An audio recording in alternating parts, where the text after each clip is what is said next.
Welcome to the show. My name is Reed Huberman. Don't forget to like, share, and subscribe. This show is dedicated to trying to help you apply Christian principles to all aspects of life so that we can engage the culture with a Christian worldview. And at CPAC just recently, Chloe Cole gave a testimony about what's recently happened to her. Now, Chloe Cole is a detransitioner, perhaps one of the most well-known detransitioners out there.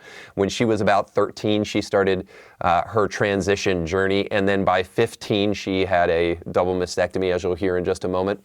But around 18, I think, she started to detransition back to living her life as a girl and got off all of the medications that she was on before. And while she was at CPAC, she started to talk about her Christian faith that has just recently been rekindled as a result of her detransition. Check it out. I don't remember you mentioning your faith before. Is that something that's newfound? Yeah, I mean, I'd say that within like the last 2 years, it's something that's kind of been a slow burn for me. And it's that piece of my puzzle that had been missing for a very long time.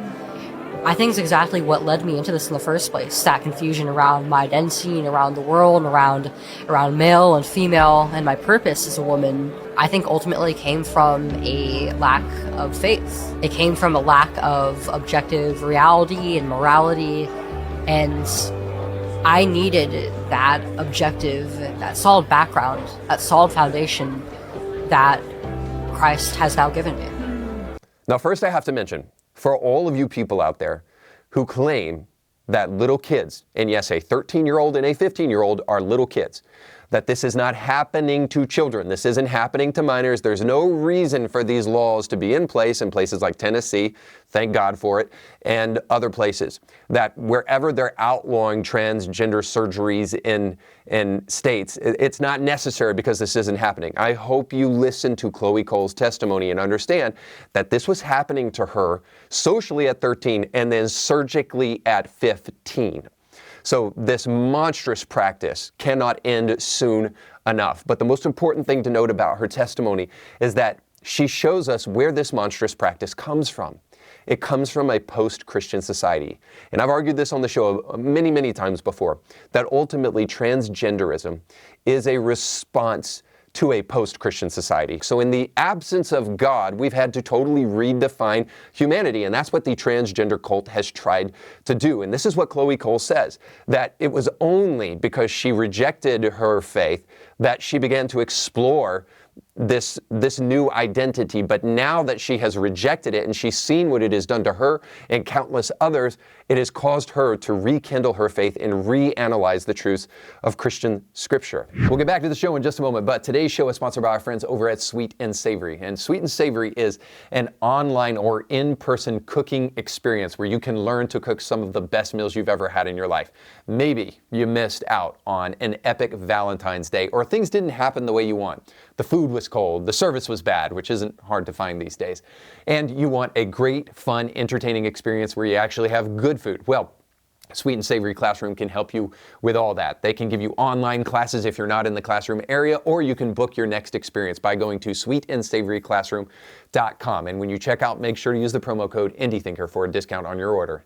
This shows us that transgenderism essentially is a pagan religion. It is that which springs out of a post-Christian society. It's a rejection of Christianity. It's a rejection of the God who made them both male and female, and it's a rejection of truth, which is why it should be fought by all sane people. Speaking of people that are sane and those that are not, I want to show you Hunter Schafer, who is one of the stars of the show Euphoria, and I know nothing about this show, nor nothing about Hunter Schafer, except that Hunter is a man, and he complained about the fact that he has an M on his passport in this viral video that went all over X last week. I saw it on my new passport, male. So now to specify,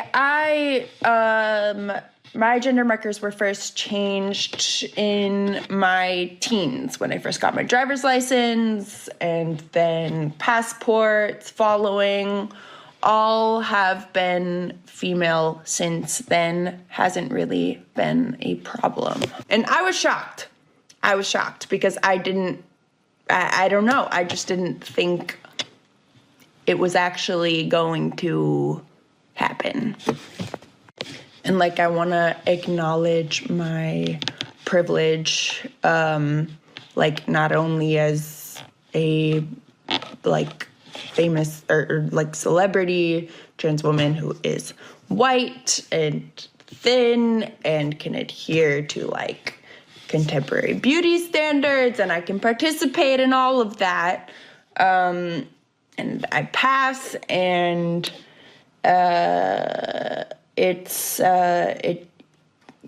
still happened. This has happened to me since I changed my gender marker. We're coming up on a decade now or something. And I do believe it is a direct result of the administration our country is currently operating under. Now, I know why this is shocking to Hunter, so I hope he is watching, because I can tell him why he has an M on his passport. Now, you may want to hold your chair, your steering wheel, wherever you're listening or watching this. Just brace yourself a little bit. Hide your kids, hide your wife, because this is going to come as quite a shocking revelation to you. The reason Hunter has an M on his passport is because he has an M on his birth certificate. Now, Hunter, up to this point in time, has been allowed to use his privilege, and he even starts to, list off his privilege, but he forgot one. He forgot male privilege, his white male privilege. He forgot that has allowed him to put an F on his driver's license and on other documentation thus far. But it didn't work with his passport, because passports work on birth certificates. And yeah, maybe it has a little bit to do with Donald Trump, but it has something way more important to do with reality. Ain't nobody got time for that. And this is the direct result of an attack on Christianity. Because once you remove God, you must replace him. This is what G.K. Chesterton said. He said that when people stop believing in God, it's not that they believe in nothing. It's that they will believe in anything. And this is transgenderism in a nutshell. It very much will replace many of the things that Christianity provided society and to the individual. Not to mention, it will do this. It will replace sovereignty. So when Donald Trump or when the federal government makes people like Hunter Schafer have to come to the recognition of the reality of their birth sex, as they call it, or your gender, they get frustrated with this. They get angry at this because they were not able to exert the kind of authority and the power that they wish they had and that they need to explain away the existence of God. Because if there is no God who is sovereign on the throne, well, then somebody must take his place. And so that sovereignty is something that they wish to wrest away from God. They wrest away that sovereignty not just on passports, by the way, but they do that in terms of shaking their fist at God with their birth sex. They think that because they have a feeling all of a sudden that they can arbitrarily demand a new reality for all of us and force us to say their pronouns. All of this comes because they must retain a sense of sovereignty. And since they don't believe in God anymore, that sovereignty must fall on themselves. They must become the all-powerful ones that can dictate reality to the rest of us. Again, this is why they must insist upon you using their pronouns, because they must be the ones who are truly in charge. Transgenderism is ultimately that. It's fist shaking at God and saying that I don't care about birth. Birth will not control me, and reality won't control me. I will create my own reality. And most importantly, perhaps, is that in a prosperous society like America, transgenderism also functions as another way to find meaning. So when you remove Christianity, you have to find meaning. And ultimately, human beings find meaning from a couple different places, but arguably, perhaps the place they find meaning the most is in suffering. Now, America is a prosperous nation, so it's harder and harder to find true suffering. That is not to suggest that it doesn't exist and that there aren't hardships that we all face. It's just that an American today, regardless of race, regardless of gender, has more privileges and more benefits and more blessedness than anybody in history gone by. And so it's harder for us to find the kind of difficulty that we can truly derive meaning from. So the Christian finds meaning in our prosperous society by not looking to society or looking to the external, but looking to the internal through the process of what we call sanctification, through personal betterment, by becoming a more Christ-like individual. Now, all of us are in different places as far as that's concerned, but that's the place where the Christian finds meaning. We don't point the finger at society and blame society for all of our problems. We look in the mirror and we often blame ourselves for this stuff, and we try to find a way to become more like Jesus because we realize if we can do that, our world becomes a better place, strangely. But not so for the person who has rejected Christianity and is no longer focused on the internal soul and the betterment of their own soul. No, they look externally in order to try to find that meaning. So the transgender person puts upon themselves their own suffering. They go into gender clinics and they chop off pieces of their body, which then welcomes them into a lifetime of struggle, of lifetime scars, of lifetime wounds, of lifetime brittle bones, of no longer being able to have sexual pleasure, or no longer being able to procreate, and so many more things that come along with the nastiness of transgenderism.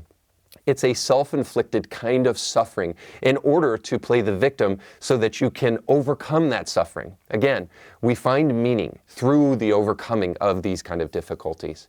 This is why detransitioners like Chloe Cole exist, because eventually you get far enough down the road to realize that the self-inflicted pain that you've brought upon yourself may temporarily give you this sense of overcoming obstacles and adversity in your life, but ultimately it doesn't fulfill you.